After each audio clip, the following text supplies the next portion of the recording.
융은 사람들의 정신적 힘의 90%를 파괴하는 7가지 심리적 환경을 발견했다. 이것들은 물리적인 장소가 아니다.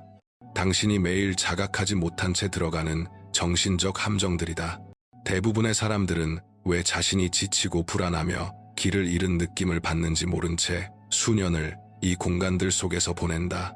그리고 그 원인을 자기 자신에게서 찾는다. 그러나 융은 진실을 알고 있었다. 특정한 환경은 말 그대로 당신의 뇌를 당신에게 불리하게 재배선한다.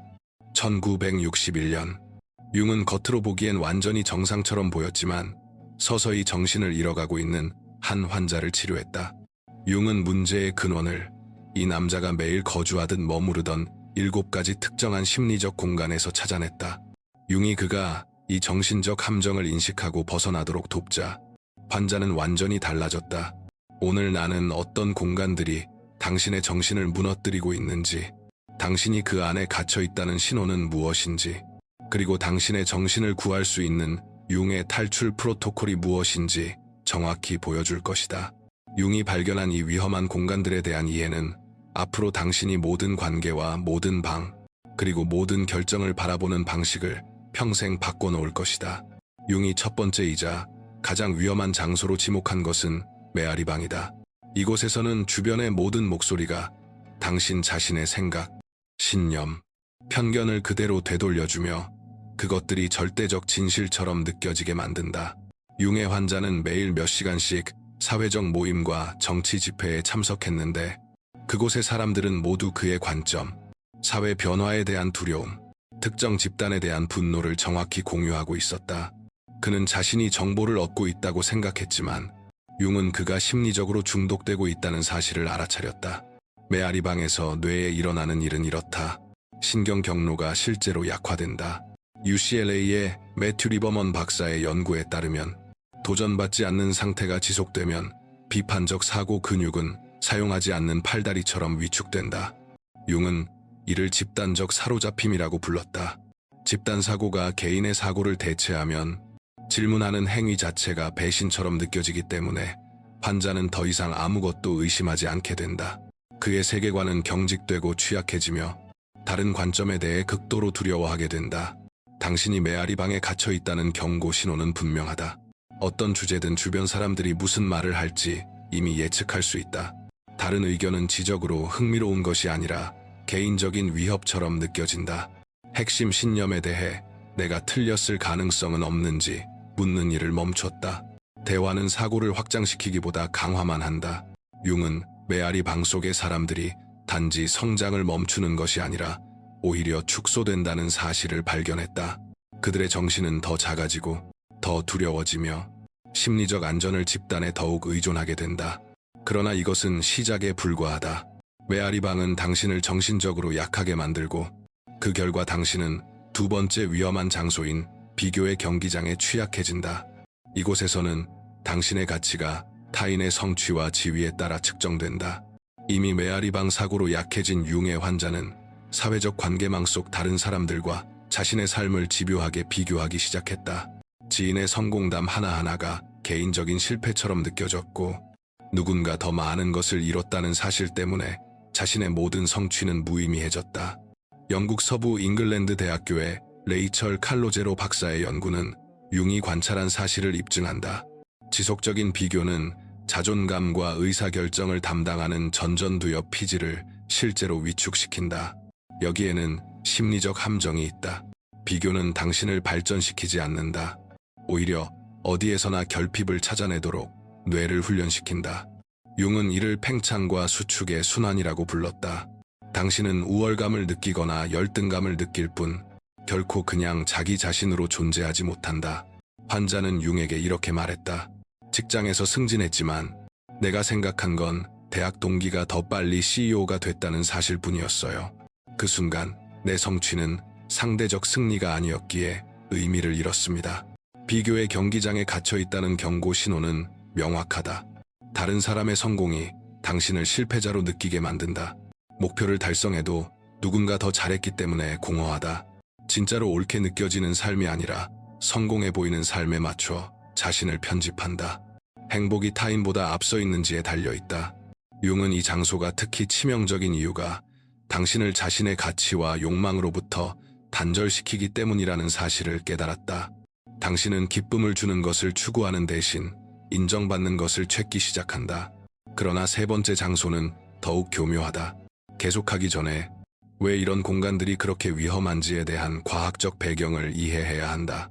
현대 신경과학은 환경 심리학에 대한 융의 관찰을 입증했다.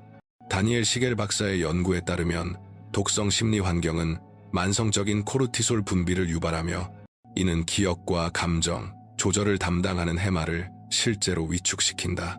그러나 융은 과학이 이를 증명하기 전부터 이미 알고 있었다. 이 공간들은 일시적으로 당신을 손상시키는 데 그치지 않는다. 당신의 기본 정신 상태를 재배선한다. 독성 심리 환경에 충분히 오래 노출되면 당신의 뇌는 혼자 있을 때조차 그 패턴을 재현하기 시작한다. 융의 환자는 오늘날 신경과학에서 말하는 학습된 무기력을 발달시켰다. 그의 뇌는 실패, 비판, 결핍을 예상하도록 환경에 의해 훈련되어 있었다. 안전한 공간에 있어도 신경회로가 심리적 위험에 의해 형성되었기 때문에 그는 결코 긴장을 풀 수 없었다. 이것이 바로 융이 말한 무의식을 의식화하지 않으면 그것이 당신의 삶을 지배하게 되고 당신은 그것을 운명이라 부를 것이다 라는 문장의 의미다. 이 공간들은 당신의 무의식을 프로그래밍해 당신에게 불리하게 작동하게 만든다. 가장 섬뜩한 점은 대부분의 사람들이 자신이 프로그래밍 되고 있다는 사실을 깨닫지 못한다는 것이다. 그 손상은 점진적이고 미묘하며 의식 아래에서 일어난다. 융이 세 번째로 지목한 위험한 장소는 퍼포먼스 극장이다. 이곳에서는 진정성이 처벌받고 올바른 가면을 쓸 때만 보상이 주어진다. 융의 환자는 어떤 취약함도 드러내는 순간 경력의 치명타가 되는 기업 환경에서 일했다. 그는 웃기지 않은 농담에도 웃고 동의하지 않는 아이디어에 찬성하며 회사 문화에 맞지 않는 자신의 모든 부분을 숨기는 법을 배웠다. 융은 이를 페르소나 동일시라고 불렀다. 당신이 쓰는 가면이 당신이 인식하는 유일한 정체성이 되는 상태다. 환자는 융에게 이렇게 말했다. 나는 내가 누구인지 모르겠어요. 너무 오래 연기해와서 진짜 나는 낯선 사람이 돼버렸습니다. 이곳이 심리적으로 치명적인 이유는 당신이 서서히 자기 자신을 버리도록 훈련시키기 때문이다. 각각의 타협은 작아 보이지만 그것들이 쌓여 완전한 자기 배신이 된다. 크리스틴 네프 박사의 자기 연민 연구에 따르면 퍼포먼스 극장에 갇힌 사람들은 극도로 가혹한 내적 비판자를 발달시킨다. 그들은 환경의 냉혹한 판단을 내면화해 어디든 그것을 지니고 다닌다. 당신이 퍼포먼스 극장에 있다는 경고 신호는 이렇다. 사회적 상호작용 후에 에너지가 채워지지 않고 고갈된다. 믿지 않는 것에 동의하는 자신을 발견한다. 인기가 없을 수 있는 의견을 말하는 것이 두렵다. 벗을 수 없는 의상을 입고 있는 것처럼 느껴진다. 진짜 생각과 감정이 위험하거나 부적절하게 느껴진다. 환자는 이를 완벽하게 표현했다. 나는 사람들이 원하는 모습이 되는데 너무 능숙해져서 내가 원하는 것이 무엇인지 잊어버렸어요. 그리고 기억해보려 했을 때 거기엔 아무것도 없었습니다. 융은 이 장소가 단지 당신의 진짜 자아를 숨기는 것이 아니라 타협 하나하나를 통해 그것을 층층이 지워버려 결국 중심 없는 빈 껍데기로 만든다는 사실을 깨달았다. 퍼포먼스 극장은 당신에게 진짜 자아를 숨기도록 가르치기 때문에 당신은 네 번째 위험한 장소인 침묵의 고통 공간에 갇히게 된다. 이곳에서는 안정이라는 환상 아래 감정적 욕구가 묻힌다. 융은 자신의 임상에서 이것을 끊임없이 마주했다. 사랑은 당연시되지만 표현되지 않고 문제는 다뤄지기보다 무시되며 진짜 연결보다 체면 유지가 더 중요한 완벽한 가정들이다. 융이 치료한 환자 역시 바로 이런 가정에서 자랐다. 우리는 싸운 적이 없었어요. 그는 융에게 말했다. 하지만 우리는 진짜로 이야기한 적도 없었습니다. 나는 욕구를 갖는 것이 이기적인 일이고 고통을 표현하는 것이 약함이라고 배웠어요. 이 공간은 융이 말한 감정적 기아를 만들어낸다.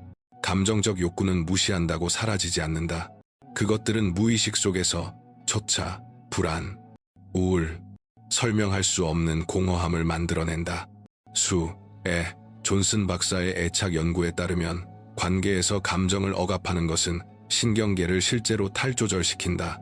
감정적 욕구가 지속적으로 충족되지 않기 때문에 몸은 만성적인 스트레스 상태에 머문다. 이 상태에서 가장 위험한 점은 그것이 너무도 정상처럼 느껴진다는 것이다. 한 환자는 융에게 이렇게 말했다. 우리는 갈등이 전혀 없었기 때문에 가까운 가족이라고 생각했어요. 하지만 갈등을 피한다는 것이 친밀함도 함께 피하는 것이라는 사실은 몰랐죠. 경고 신호는 다음과 같다. 당신은 조용한 고통 속에 갇혀 있다. 사람들로 둘러싸여 있어도 외롭다. 치유하는 대신 고통에 적응하는 법을 배웠다. 감정적 지지를 요청하는 것이 이기적이거나 약한 일처럼 느껴진다. 강한 감정을 가지고 있지만 안전하게 표현할 곳이 없다. 관계 속의 평화는 정직해지기만 하면 산산이 부서질 것처럼 위태롭다. 융은 이런 상태에 있는 사람들이 자신의 감정적 현실과 깊이 단절된다는 사실을 발견했다. 무언가 잘못되었다는 것은 알지만 그것을 말로 표현하면 가족이나 집단의 암묵적인 규칙을 깨뜨리게 되기 때문에 이름 붙일 수 없다.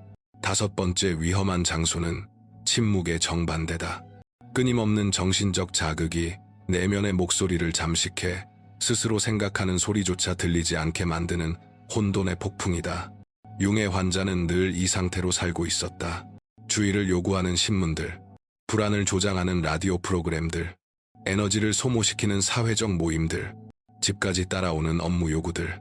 그는 침묵이 견딜 수 없었기 때문에 모든 조용한 순간을 독서, 대화, 활동으로 채웠다. 그러나 융은 이것이 단순한 취향이 아니라 회피라는 것을 깨달았다. 그 환자는 고요 속에서 마주하게 될 미해결의 고통, 어려운 결정, 직면하고 싶지 않은 자신의 일부를 두려워하고 있었다.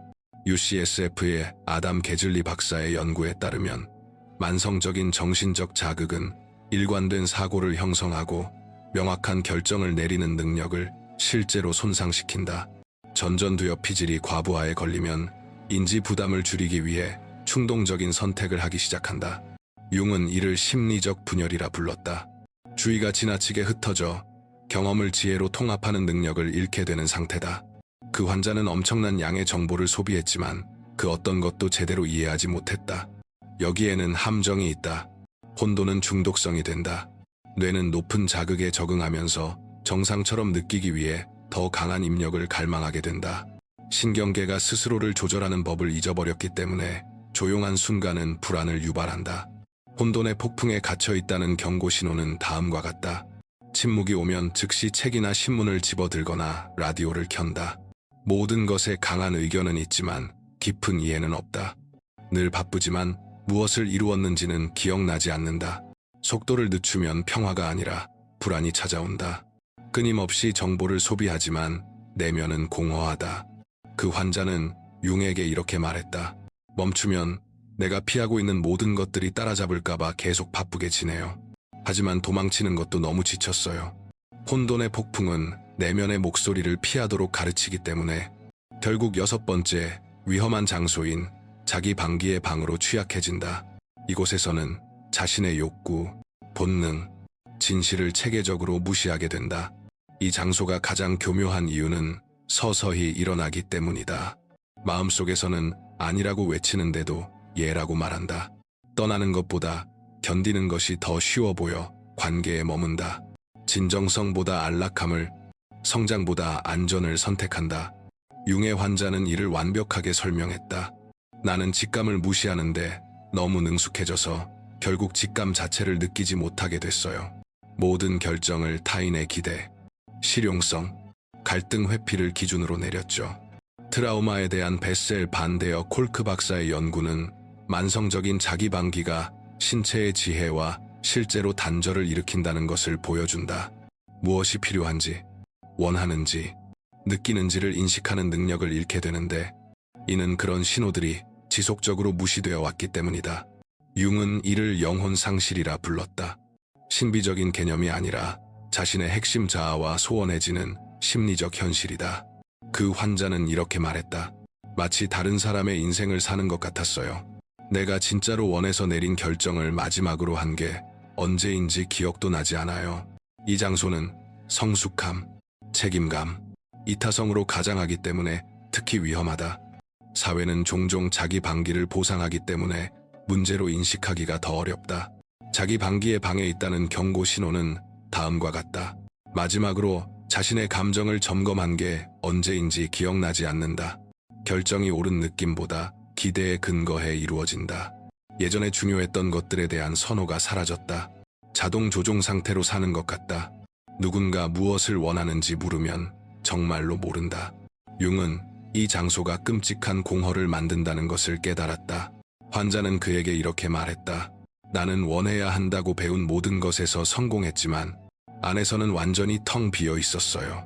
뭐든 해야 한다와 반드시 해야 한다 아래에 내가 누구인지 알 수 없었죠. 융이 확인한 7번째이자 가장 위험한 장소는 전적으로 마음속에 존재한다. 마주하기에는 너무 두렵거나 부끄러워서 자신 안에 가둬둔 부분들이 있는 그림자의 지하다. 융의 환자는 수년간 이 내면의 공간을 피해왔다. 고통스러운 기억, 수치스러운 생각, 어려운 감정이 떠오를 때마다 그는 그것들을 융이 개인적 무의식이라 부른 곳으로 밀어넣었다. 그러나 융은 무서운 사실을 발견했다. 묻어둔 것은 그대로 묻혀있지 않는다. 어둠 속에서 더 강해져 이해하지 못하는 방식으로 행동에 영향을 미친다. 그 환자는 관계를 스스로 망치고 사소한 일에 과잉 반응하며 다시는 반복하지 않겠다고 맹세한 패턴을 되풀이하고 있음을 발견했다. 트라우마에 대한 피터 레빈 박사의 연구에 따르면 처리되지 않은 감정적 내용은 신경계에 실제로 남아 만성적인 탈조절을 일으키며 의식적으로 통합될 때까지 지속된다. 융은 이를 그림자 지배라 불렀다. 거부해온 자신의 부분들이 무의식에서 삶을 조종하는 상태다. 환자는 융에게 이렇게 말했다. 나는 아버지에게서 가장 혐오하던 모습 그대로가 되었어요. 피해가 이미 발생한 뒤에야 그것을 알아차렸죠. 그림자의 지하는 회피가 이 거부된 부분들의 힘을 약화시키는 것이 아니라 오히려 강화하기 때문에 위험하다. 그것들은 투사, 중독, 갑작스러운 분노, 설명할 수 없는 자기 파괴로 나타난다. 그러나 융이 발견한 것이 있다. 그림자에는 엄청난 힘과 창의성 또한 담겨 있다. 환자의 분노는 의식적으로 통합되자 열정적인 옹호로 바뀌었고, 슬픔은 깊은 공감이 되었으며, 수치는 비슷한 문제로 고통받는 이들을 향한 강인한 연민이 되었다. 그림자의 지하를 피하고 있다는 경고 신호는 다음과 같다. 스스로도 놀랄 만큼 강한 감정 반응을 보인다. 알면서도 관계 패턴을 반복한다. 자신 안에서 두려워하는 특성을 타인에게서 발견하면 유독 가혹하게 판단한다. 명확한 이유 없는 지속적인 불안이나 우울을 느낀다. 내면에서 보이지 않는 적과 싸우고 있는 것 같은 느낌이 든다. 융은 치유가 자기 판단이 아니라 호기심과 연민을 가지고 이 지하로 내려가는 것을 요구한다는 사실을 깨달았다. 이제 이 7가지 위험한 장소를 인식했으니 어떻게 벗어날 수 있을까? 융은 이를 개성화 과정이라 불렀다. 심리적 자유를 향한 체계적인 접근이다. 첫 번째 단계는 의식적 인식이다. 자신이 어디에 있는지 모르면 그곳을 떠날 수 없다. 융의 환자는 자신이 일상적으로 어떤 환경에 머무르고 있는지 정직하게 평가해야 했다. 이는 자기 판단 없는 냉혹한 정직함을 요구한다. 두 번째 단계는 환경 점검이다. 물리적 공간과 디지털 공간을 포함해 자신이 자주 들어가는 모든 공간을 살펴보라. 융은 자각이 무의식적 영향을 의식적 선택으로 바꾼다고 가르쳤다. 이 환경이 나를 성장시키는가, 아니면 나를 작게 만드는가. 세 번째 단계는 전략적 철수다. 삶을 완전히 버릴 필요는 없지만 독성 있는 심리적 환경에 대한 노출은 줄여야 한다. 융의 환자는 작은 변화부터 시작했다.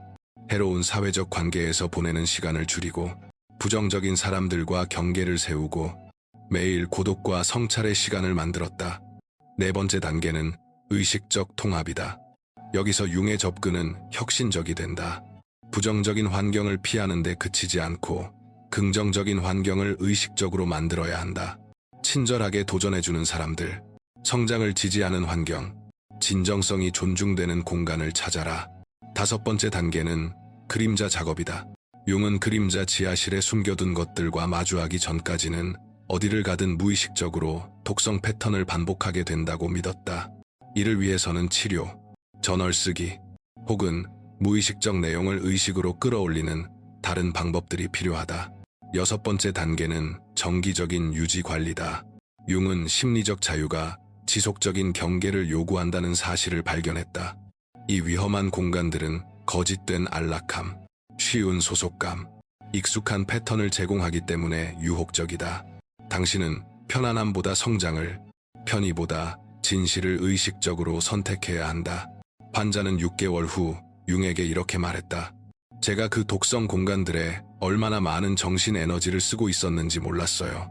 이제 떠나고 나니 제 정신을 되찾은 것 같아요. 융은 사람들이 이러한 심리적 함정에서 벗어날 때 놀라운 변화를 기록했다. 그의 환자의 이야기는 정신적 자유를 추구하는 수천 명을 위한 청사진이 되었다. 에코챔버를 떠난 지 3개월 만에 환자의 비판적 사고는 극적으로 향상되었다. 그는 자신의 가정을 의심하기 시작했고 다양한 관점을 찾으며 집단 사고가 아닌 증거에 기반해 결정을 내렸다. 비교의 경기장을 벗어난 후 그는 진정으로 자신의 관심사와 목표를 발견했다. 그는 더 이상 타인과 자신을 비교하지 않았고 이미지가 아닌 가치에 부합하는 일을 추구하기 시작했다. 퍼포먼스 극장을 떠나는 일은 더 어려웠는데 그것은 그의 가면을 선호하던 사람들을 실망시켜야 했기 때문이다. 하지만 융은 거짓된 연기에 기반한 관계는 진짜 관계가 아니라고 가르쳤다. 침묵의 고통 공간은 완전히 새로운 의사소통 기술을 배우는 것을 요구했다. 환자는 자신의 가족이 전혀 보여주지 않았던 기술인 욕구를 표현하고 경계를 설정하며 도움을 요청하는 연습을 해야 했다. 혼돈의 폭풍에서 벗어나는 것은 고요함, 지루함, 그리고 처음에는 조용한 순간에 올라오는 불안을 견디는 능력을 기르는 것을 의미했다. 그러나 융은 지혜가 오직 사색의 공간에서만 나온다는 것을 알고 있었다. 자기 포기방은 가장 무서운 변화를 요구했는데 그것은 외부의 기대가 아닌 자신의 진실에 따라 결정을 내리는 것이었다. 이는 몇몇 사람들을 실망시키는 일이었지만 마침내 진정으로 살아가는 것을 의미하기도 했다. 그림자 지하실 작업은 계속되었지만 통합이 이루어질 때마다 그는 더 온전해지고 더 자비로워지며 자신의 문제를 타인에게 투사할 가능성이 줄어들었다. 융은 이 공간들에서 벗어난 사람들이 단순히 기분이 나아지는 것이 아니라 완전히 다른 사람이 된다는 것을 관찰했다. 그들의 관계는 개선되고 의사결정은 명확해졌으며 융이 말한 심리적 주권을 발전시켰다. 융이 환자들의 변화에서 발견한 것은 심리적 환경에 대한 깊은 통찰을 드러낸다. 이 공간들과의 관계를 바꾸면 그 공간들 자체도 바뀐다. 환자의 가족은 처음에 그의 새로운 경계와 정서적 정직함에 저항했다. 그의 성장이 그들의 익숙한 패턴을 위협했기 때문에 다시 침묵의 고통으로 끌어들이려 했다. 그러나 융은 공격이 아닌 연민으로 변화를 유지하라고 가르쳤다. 점차 그의 진정성은 다른 이들에게도 진실해질 수 있는 허락을 주었다. 그의 여동생은 오랫동안 묻어두었던 감정을 표현하기 시작했고 그의 아버지는 수십 년간 숨겨왔던 우울증을 인정했다. 한 사람이 기능장애에 참여하기를 거부하자 가족 체계는 치유되기 시작했다. 직장에서 환자는 연기를 멈추고 진정성 있게 기여하기 시작했다. 일부 동료들은 위협을 느꼈지만 다른 이들은 영감을 받았다. 그는 진정한 리더십이 퍼포먼스 기반의 사람 비위를 맞추는 것보다 훨씬 강력하다는 것을 발견했다. 융은 이를 개성화의 파급 효과라고 불렀다. 독성 심리 패턴에 참여하지 않으면 그 패턴들은 진화하거나 해체될 수밖에 없다. 환자는 융에게 이렇게 말했다. 저 자신을 바꾸면 외로워질 줄 알았는데 오히려 진짜 연결을 원하는 사람들을 끌어당겼어요. 많은 관계를 몇 개의 의미 있는 관계로 바꿨고 그건 제가 한 최고의 선택이었어요. 이것이 이 위험한 공간들에 대한 융의 궁극적인 통찰이다. 이 공간들이 지속되는 이유는 우리가 집단적으로 그 안에 머물기로 동의하기 때문이다. 그러나 충분한 개인들이 심리적 자유를 선택하면 집단 환경은 변화한다. 융의 원래 발견을 기억하라. 사람들의 정신적 힘의 90%는 이 7가지 심리적 환경에 의해 파괴된다. 하지만 이제 당신은 대부분의 사람들이 모르는 사실을 알고 있다. 당신은 다르게 선택할 수 있다. 융의 환자는 정상적이고 심지어 편안하게 느껴졌던 공간들에서 서서히 정신을 잃어가던 사람으로 시작했다. 그는 심리적 주권을 되찾고 다른 이들도 그렇게 할 수 있도록 돕는 사람으로 끝났다. 융이 정의한 7가지 위험한 장소는 추상적인 개념이 아니다. 그것들은 당신이 매일 마주하는 실제 심리적 환경이다.